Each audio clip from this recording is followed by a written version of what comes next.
अब दूसरी बात करेंगे बाबा की बयानबाजी और योगी आदित्यनाथ की समानताएं। ये समझिए पहले। बागेश्वर बाबा के भाषणों में और उत्तर प्रदेश के मुख्यमंत्री योगी आदित्यनाथ के शुरुआती दिनों की झलक मिलती है। योगी आदित्यनाथ के शुरुआती दिन हिंदू युवा वाहिनी का गठन करते हैं।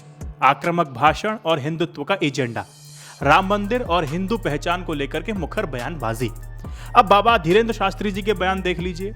जो राम का नहीं वो किसी काम का नहीं। कुंभ के मेले में मुस्लिम व्यापारियों का विरोध और गजवाए हिंद की आलोचना। अब इन बयानों से उनके समर्थक बड़े खुश हो रहे हैं। भीड़ इकट्ठी होती जा रही है, एकजुट होती जा रही है। उसको देख करके राजनीतिक विश्लेषक ये कह रहे हैं कि वो बाबा योगी आदित्यनाथ के नक्शे कदम पर चल रहे हैं। तीसरी बात, बाबा बागेश्वर तो कहते हैं मुझे राजनीति में नहीं आना है, लेकिन यही तो स्पष्ट संकेत है। हालांकि बाबा बागेश्वर धाम वाले धीरेन्द्र शास्त्री जी बार बार कहते हैं कि वो राजनीति में नहीं आना चाहते, लेकिन उनके कार्यों और बयानों से स्पष्ट संकेत मिलते हैं कि उनका प्रभाव राजनीति तक पहुंच रहा है।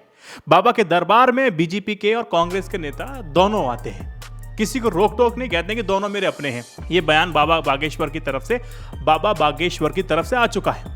बाबा ने अपने लिए बजरंग बली की पार्टी का जिक्र किया, लेकिन इसे धार्मिक संगठन बताया। देखिए, राजनीति में यह कहना कि आप राजनीति में नहीं आना चाहते अक्सर एक रणनीति होती है। बाबा अपनी पहचान बना रहे हैं, अपने समर्थकों का जो आधार है उसको मजबूत कर और एक मुश्त कर रहे हैं। देखिए, बाबा बागेश्वर अपना रास्ता धीरे धीरे बना रहे हैं। उनकी बातों से स्पष्ट संकेत मिलता है कि भविष्य में वो पूरे देश में इस तरह की यात्राएं निकाल सकते हैं। बाबा अभी ना अपनी जमीन को तैयार कर रहे हैं। बाबा को पता है कि बीजेपी में भगवा वस्त्रधारी उमा भारती मध्य प्रदेश की मुख्यमंत्री बन चुकी हैं। उत्तर प्रदेश में योगी आदित्यनाथ अपना दूसरा कार्यकाल पूरा कर रहे हैं, इसलिए उनका रास्ता काफी आसान है। तो हम क्यों नहीं। बाबा बागेश्वर की जो लोकप्रियता है वो लगातार बढ़ती जा रही है और यही लोकप्रियता उनके लिए चुनौती बनेगी। अच्छा, बाबा बागेश्वर के जो समर्थक हैं वो ना उन्हें योगी आदित्यनाथ जैसा मानने लगे हैं। दोस्त, कंक्लूड करूं तो बात यह है कि बाबा बागेश्वर खुलकर कह रहे हैं कि मेरे लिए बीजेपी और कांग्रेस एक समान है, मैं किसी एक को क्यों चूज करूं। बाबा के दरबार में जिस तरह से बीजेपी के लोग पहुंच रहे हैं उसी तरह से कांग्रेस के भी नेता पहुंच रहे हैं। जहां सरकार को लगा